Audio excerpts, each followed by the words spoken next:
चूहिया से चूहिया। एक समय की बात है, एक ऋषि थे। वे विद्वान और सिद्ध पुरुष थे। उनके यहाँ कोई संतान नहीं थी।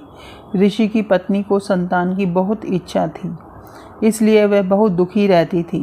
एक दिन ऋषि और उनकी पत्नी अपने आश्रम में बाहर खड़े थे। तभी वहाँ से एक बाज गुजरा। उसके मुंह में एक चूहिया थी। वह उससे छूटकर ऋषि और उनकी पत्नी के सामने जा गिरी। वह चूहिया जख्मी थी, इसलिए भाग नहीं पा रही थी। वह चूहिया ऋषि और उनकी पत्नी को बहुत सुंदर लगी। ऋषि ने उसे एक लड़की में बदल दिया। ऋषि और उनकी पत्नी बहुत खुश रहने लगे और उस कन्या का पालन पोषण उन्होंने राजकुमारियों की तरह किया। और वो दिन भी आया जब वह कन्या विवाह योग्य हो गई। वह बहुत सुंदर थी और गुणवान भी। इसलिए ऋषि और उसकी पत्नी ने यह तय किया कि उसका विवाह किसी बड़े व्यक्ति से करेंगे। ऋषि ने अपनी सिद्धि से सूर्य को बुलाया। सूर्य ने ऋषि से कहा, आपने मुझे क्यों बुलाया है ऋषिवर?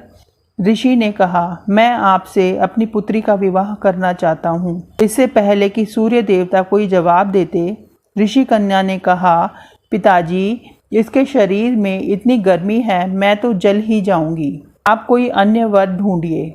ऋषि ने सूर्यदेव से क्षमा मांगते हुए उनसे पूछा, क्या आपसे भी बड़ा कोई है?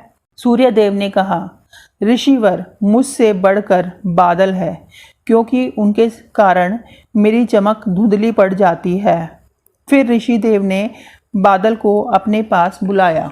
इससे पहले ऋषि बादल से कुछ कह पाते, ऋषि कन्या ने कहा, नहीं पिताजी, मैं काले डरावने बादल से शादी नहीं करूंगी। आप किसी अन्य वर को तलाशिए। ऋषि ने बादल से पूछा, इस संसार में आपसे भी बड़ा कोई है तो बताइए। बादल ने कहा, हाँ है ना, वायुदेव। वह मुझे कहीं भी खदेड़ देते हैं। वे मुझसे बड़े हैं। फिर ऋषि ने वायुदेव को सिद्धि द्वारा प्रकट किया। वायुदेव ने आते ही ऋषि से कहा, ऋषिवर, आपने मुझे क्यों बुलाया?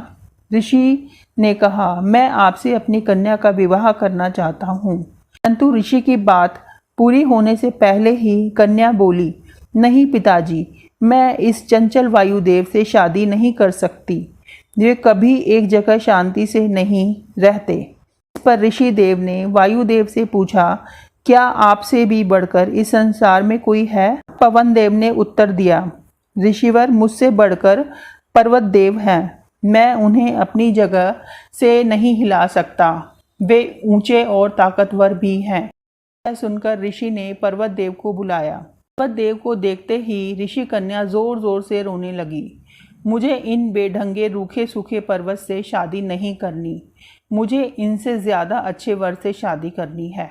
पर ऋषि ने पर्वतराज से पूछा कि इस संसार में आपसे भी बड़ा कोई और है?